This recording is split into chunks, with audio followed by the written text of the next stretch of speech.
Hello students, welcome to the new session where I'll be teaching you lenses. This video is again specially for Chetna's Group Tuitions. So in lenses I have given the basics on the board over here. So we'll go one by one and I want all of you to understand all the concepts clearly, because in future whatever concepts you have are based on what is written on the board. Okay.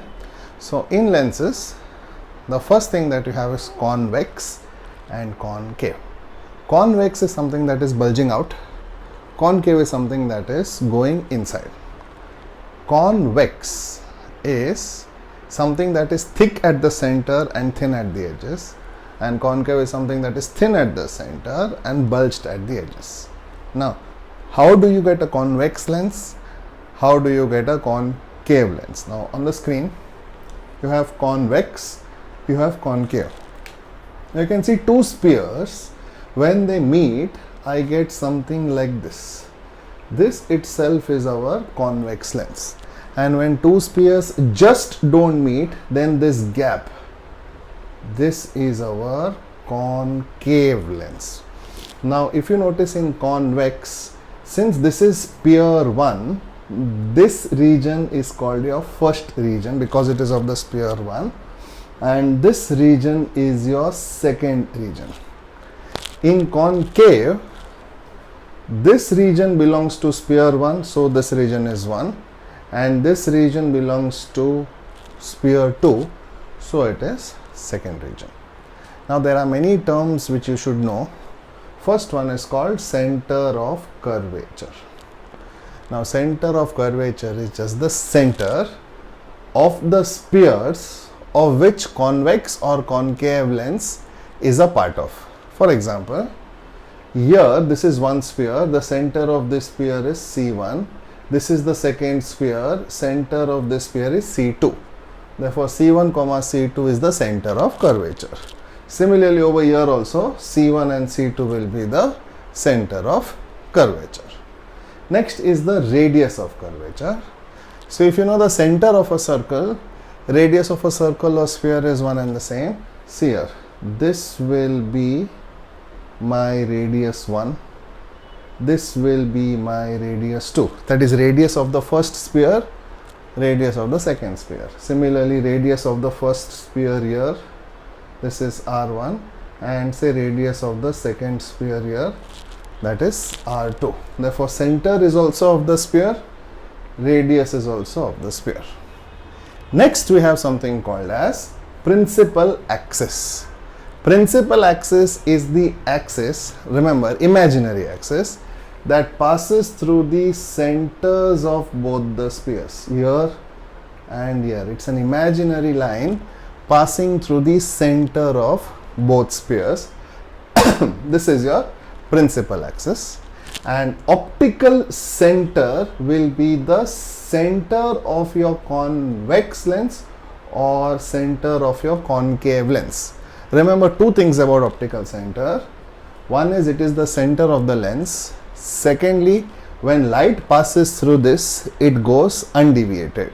Means any light that passes through the optical center will go undeviated. And optical center is always on the principal axis. Optical center is over here and optical center is over here. Remember, optical center is with respect to the lens, means concave lens and convex lens. Okay.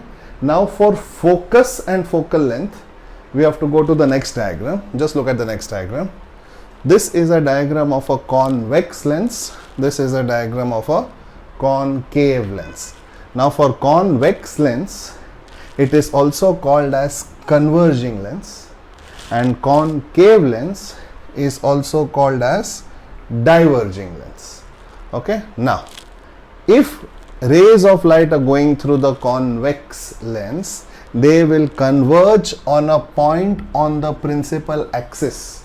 Now that point is called as our focus. Okay, so focus is a point where all the rays meet after refracting from a convex lens, and the distance between the focus and the optical center is called your focal length. Similarly, for a concave lens, the rays will diverge. And now if I extrapolate them backwards, they will meet at a point on the principal axis that is called focus. Now remember, for a convex lens it happens on the right usually, and for a concave lens it happens on the left, that is behind, because actually they do not meet anywhere after, but if I imagine them extrapolated backwards, they meet on the point capital F, which is our focus, and the distance between the center and the focus is called as our focal length. Distance between the center and our focus is called as focal length. Therefore, all these are important definitions. One is what is center of curvature, radius of curvature, principal axis, optical center, focus, and focal length. Now coming to convex lens, there are three cases which you should know while dealing with convex lens. Look at the three cases. Now the first case is if the ray of light is going parallel to the principal axis, then after refraction from convex lens, it will hit the focus or it will pass through the focus. That means if your incident ray is parallel to what? The principal axis, then your refracted ray will pass through the focus. Now exactly inverted case, if your incident ray passes through the focus of a convex lens, then the refracted ray will be parallel to the principal axis. It is like a conjugate. Means if incident ray is parallel, refracted ray will pass through focus.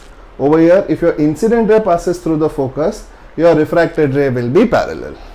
And the last case is if the ray of light goes through the optical center O, like I told you over here, if it passes through the optical center, it goes undeviated.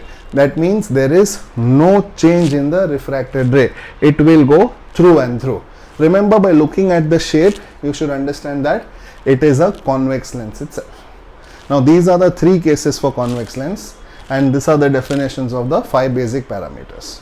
So we will continue with more on convex and concave lens in session 2. Thank you.